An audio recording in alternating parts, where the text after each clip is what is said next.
everyone. Welcome to our exhibit for fertility surveillance. PREST starts to explore how women experience surveillance during different stages of fertility. Let's first start from the first stage, period tracking. Before we get started, let's meet Jane, a 28-year-old accountant who's happily married and is preparing to have a baby. She is a frequent user of different social media and period tracking apps to document her health status. Jane's personal information and intimate body information are closely monitored by the period tracking app, and more. Let's take a deeper look into how she's been surveilled just by simply using the app. What kind of personal information is collected? Jane's GPS location, email address, she's using the app twice a day in the morning and before bed. Other than this identity information, her weight, body temperature, pregnancy status, and period cycle are also monitored in real time. Then, these personal info and sensitive body data are shared with social media platforms for marketing and advertising purposes. Lastly, Jane's information is also shared with third-party organizations, like law enforcement, insurance, government, and employers. Having access to her private info might lead to potential discrimination against Jane. After exploring the period tracking stage, let's play a mini-game. Visitors need to pretend that they are browsing social media by flipping these cards and trying to find out why folic acid is important for women who are preparing for or in the stage of pregnancy. By flipping these cards, our visitors can learn some knowledge related to fertility, such as high levels of stress would have negative effects on fertility and pregnancy. Gaining more weight can support the healthy growth and development of the baby. Finally, visitors find the importance of folic acid.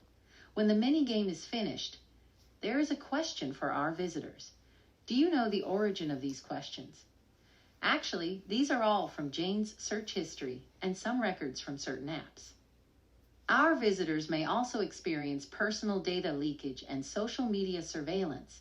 Here are some ways not only for Jane, but also for our visitors to take action in order to prevent personal data leakage. Now, visitors can experience surveillance in the third stage of fertility, the pregnancy stage, where they can see how pregnancy tracking apps collect and use sensitive, personal data about pregnancy. Visitors can see a mock-up phone screen on the left side. They can click different parts on the screen to reveal typical data they may enter in pregnancy apps, including symptoms and physical changes like weight, blood pressure, contractions, and journal, photos, mental well-being, and diet. On the right side, visitors can see the sample information logged by our persona, and on the left side, users can see what types of data are being collected. Because pregnancy is a very special period, people usually consider such information private and may not realize how they might be surveilled by the apps they trust. After seeing what data pregnant people expose to pregnancy apps, visitors can then see how their data are being used. Part of the data may be used to present information related to pregnancy, but some of the data may also be used in unintended ways, such as targeted ads or even worse, selling to third parties, which means these data could be trolling in the internet forever and can't be tracked or altered. Although some of the information is indeed needed for the functionalities of the app, excessive data collection of personal information is definitely not the purpose of users and should be presented clearly to users before using the apps.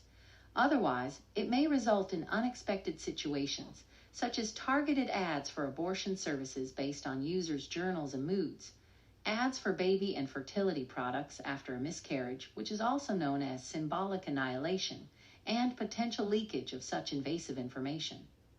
Next, after seeing the results of data surveillance among pregnancy apps, we ask visitors what they feel after seeing all of these, whether positive, surprised, sad, neutral, confused, or angry. The visitors can choose how they feel and get some response. First, they can see how many users feel the same way as they feel.